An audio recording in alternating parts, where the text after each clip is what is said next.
నమస్తే, welcome to our channel. నేను సౌజన్య.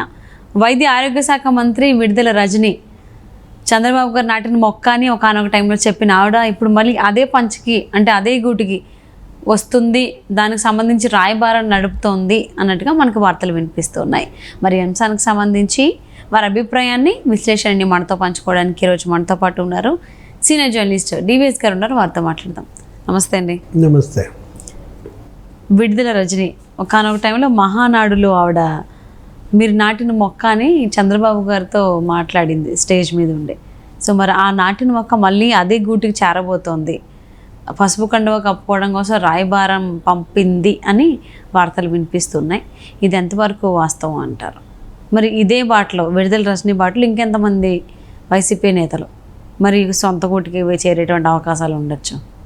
చిలకలూరిపేట మహానాడులో మహానటి ఆ రోజు అప్పటి ఆ ప్రసంగం ఏది చంద్రబాబును ఉద్దేశించి ఆమె ఆడియన్స్లో ఉన్నటువంటి మహిళగా వేదికపైకి వచ్చి మాట్లాడుతూ, సార్ ఐటీ రంగంలో మీరు ఎంతో గొప్ప కృషి చేశారు, మీరు ఎన్నో కాలేజీలు పెట్టారు, ఎన్నో కంపెనీలు తెప్పించారు, మీరు నాటిన మొక్కే సార్ నేనను అంటే ఇక అదే ఆ ఇంటి పేరుగా మారింది. ఏది మొక్క రజని. ఇప్పుడు అక్కడ పీకేశారా ఆ మొక్కని? వైఎస్ఆర్ కాంగ్రెస్ పార్టీలో పీకేశారా? ఇప్పుడు ఆ మొక్కను మళ్ళా తెలుగుదేశం పార్టీలో నాటడానికి వస్తుందా? ఇప్పుడు ఏంటంటే విడుదల రజని ఒక గాలి బుడగ, పగిలిన గాలి బుడగ, ఆరిన కొవ్వొత్తి, అనేక రకాలుగా. ఇప్పుడు ఏంటి, ఆమె గుంటూరు వెస్ట్లో 50,000 ఓట్ల మెజార్టీతో ఓడిపోయింది. ఇలాంటి పరిస్థితుల్లో మరి ఆమె రాజకీయ జీవితమే ముగింప ఏంటి? ఇప్పుడు అందుకే మనం అంటుంది పగిలిన గాలి బుడగలా అని. ఒక్కసారిగా వీళ్ళు వచ్చారు పైకి. జగన్మోహన్ రెడ్డి తెచ్చిన తరం ఇది. ఏది జగన్మోహన్ రెడ్డి ద్వారా వీళ్ళు అసెంబ్లీలోకి అడుగుపెట్టిన దీంట్లో ఒక కొత్త తరం వచ్చింది. జగన్మోహన్ రెడ్డి చాలా ఏళ్ల తర్వాత ఆంధ్రప్రదేశ్లో మరో కొత్త తరం రాజకీయం ఇది చూడబోతున్నామని ఆశించిన ప్రజలకి ఇది కొత్త తరం కాదురా నాయన, చెత్త తరం అని. ఇక మళ్ళా వీళ్ళు పాలకులు కాకూడదన్నంత చెత్త తీర్పు ప్రజలు ఇచ్చారు. ఏంటి, 151 సీట్లు ఎక్కడ, 11 సీట్లు ఎక్కడ? అత్యున్నత స్థానంలో కూర్చోబెట్టిన వాళ్ళే అధోగతి పాలు చేశారనమాట.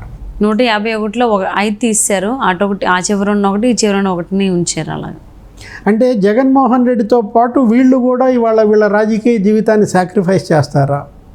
ఎందుకంటే 11 మంది ఎమ్మెల్యేలు నిలబడతారా? ఇంకా వాళ్ళు ప్రమాణ స్వీకారం చేయలేదు అసెంబ్లీలో. ప్రమాణ స్వీకారం అసెంబ్లీలో చేయకుండానే ఎవరికి వాళ్ళు ఎవరి దారులు వాళ్ళు వెతుక్కుంటున్నట్టుగా మనకు కనపడుతోంది. ఈ పార్టీలు మారడం చేరడం. ఎందుకంటే ప్రతిపక్షంలో కంటిన్యూ అవ్వడానికి ఏ ఎమ్మెల్యే ఎంపీ వాళ్ళు సిద్ధంగా లేరు. అధికార పార్టీలో చేరిపోదాం, అధికారంలో ద్వారా వచ్చే లబ్ధిని పొందుదామన్న తాపత్రయమే తప్ప, గతంలో మనం చూసాం చంద్రబాబు హయాంలో 23 మంది వైసీపీ ఎమ్మెల్యేలు చంద్రబాబు చేర్చుకున్నాడు అని ఎప్పుడు తిట్టేవాడు జగన్మోహన్ రెడ్డి. విలువలు లేని రాజకీయం అనేవాడు, నా ఎమ్మెల్యేలని లాగేసుకున్నాడని. అప్పుడు తీర్పు కూడా చంద్రబాబు తెలుగుదేశం పార్టీకి ఎంతమంది ఎమ్మెల్యేలు గెలిచారు? 23 మందే గెలిచారు. గెలిచేసరికి అప్పుడు ఈయన ఎలా ప్లాట్ఫామ్ రాయించాడు, ఏమన్నాడు? అదిగో దేవుడి తీర్పు, దేవుడి స్క్రిప్టు. 23 మందిని లాక్కున్నాడు కాబట్టి 23వ తారీఖు రిజల్ట్లో 23 మందే తెలుగుదేశం వాళ్ళు గెలిచారు అన్నాడు. జనం కూడా పాపం నమ్మారు. ఆయన ఏం చెబితే దానికి డూడు అన్నారు. చూశారు 5 ఏళ్ళు. ఏం జరిగింది? ఇతను చెప్పేది ఒకటి చేసేది ఒకటి, మహానటుడు అని అర్థమైపోయింది. జగన్మోహన్ రెడ్డి నటన పట్ల ప్రజల్లో వెగటు వచ్చేసింది. ఇవాళ ఇంత ఘోరంగా చిత్తుగా ఓడిచ్చారన్నమాట. ఇప్పుడు మిమ్మల్ని ఇంత గొప్పగా ఉన్నత స్థానంలో కూర్చోబెట్టింది ఎందుకు? మీరేదో పగలు తీస్తారు, మీరేదో చేస్తారని. కాకపోతే అన్ని రంగాల్లో ఘోరంగా విఫలమయ్యారు. ఇప్పుడు రజని, ఈమె పోర్ట్ఫోలియో ఏంటి? వైద్య శాఖ. ఆ వైద్యులుగా పదోన్నతుల్లో భారీ ఎత్తున లంచాలు తీసుకుందని, నాడు నేడు కింద కట్టినటువంటి హాస్పిటల్ బిల్డింగ్స్లో పెద్ద స్కామ్ జరిగిందని, మందుల కొనుగోళ్లలో స్కాములని, మెడికల్ కళాశాలల్లో స్కామ్ అని, అనేక అవినీతి కుంభకోణాలు వైద్య ఆరోగ్య శాఖ పైన ఇవాళ మీడియా కథనాలు మనం చూసాం. ఆరోగ్యశ్రీని కూడా భ్రష్టు పట్టించారు. స్కీముల్లో స్కాములు అన్నమాట. 1500 కోట్ల రూపాయలు బకాయిలు పెట్టారు. ఎవరికి? ఆరోగ్యశ్రీ ట్రస్ట్ ఆ అసోసియేషన్కి. ఆరోగ్యశ్రీ సేవలు నిలిపేశారు. అవును. ఇవాళ అసలు ఏజెన్సీ ప్రాంతంలో అంబులెన్సులు లేని పరిస్థితి. ఘోరంగా అంబులెన్సులకి డబ్బులు ఇవ్వకపోగా అంబులెన్సుల్లో స్కామ్ చేశారు. తెలుగుదేశం పార్టీ, పట్టాభి వీళ్ళందరూ బయట పెట్టారు ఆ స్కామ్ ఏంటి. అంబులెన్స్ కొనుగోళ్లలో అరవిందో సంస్థకి ఏదో 300 కోట్ల రూపాయలు దోచిపెట్టారు, విజయసాయిరెడ్డి కంపెనీ అని. ఇన్ని అవినీతి కుంభకోణాలు తన పోర్ట్ఫోలియోలో విడుదల రజనీ చేసినప్పుడు రజనీని చేర్చుకోవడానికి తెలుగుదేశం సిద్ధంగా ఉంటుందా? ఇప్పుడు మీరు చేరటం సరే, కానీ చేర్చుకోవడానికి వాళ్ళు సిద్ధంగా ఉండాలి కదా. విడుదల రజనీ రాజకీయ భవిష్యత్ ఏంటి? ఇక ఇంతేనా? ఖేల్ ఖతం, దుకాన్ బంద్. ఇలాంటి పరిస్థితుల్లో ఒక రజనీయే కాదు, 11 మంది ఎమ్మెల్యేల్లో ఎంతమంది జగన్మోహన్ రెడ్డి వెంట ఉంటారు? అవును. తెలంగాణలో మనం చూసాం. ఏది అసలు కొత్త సభ ఏర్పడక ముందే టీఆర్ఎస్ నుంచి, బీఆర్ఎస్ నుంచి గెలిచిన 4 ఎమ్మెల్యేలు సీఎం రేవంత్ రెడ్డిని కలిశారు. అదేమంటే మేము ఏదో సీఎం గారితో పర్సనల్ మా నియోజకవర్గ అభివృద్ధి కోసం కలిసామంటారు. అవును. అవును. ఎంపీలు సగం మంది వైసీపీలో చేరారు, వైసీపీలో కాదు కాంగ్రెస్ పార్టీలో చేరారు, సగం మంది బీజేపీలో చేరారు తెలంగాణలో. మరి ఇప్పుడు గెలిచిన 4 ఎంపీలు జగన్ వైపు ఉంటారా? ఆల్రెడీ 2-3 ఎంపీలు బీజేపీలోకి వెళ్ళిపోతున్నారని ప్రచారం ఉంది.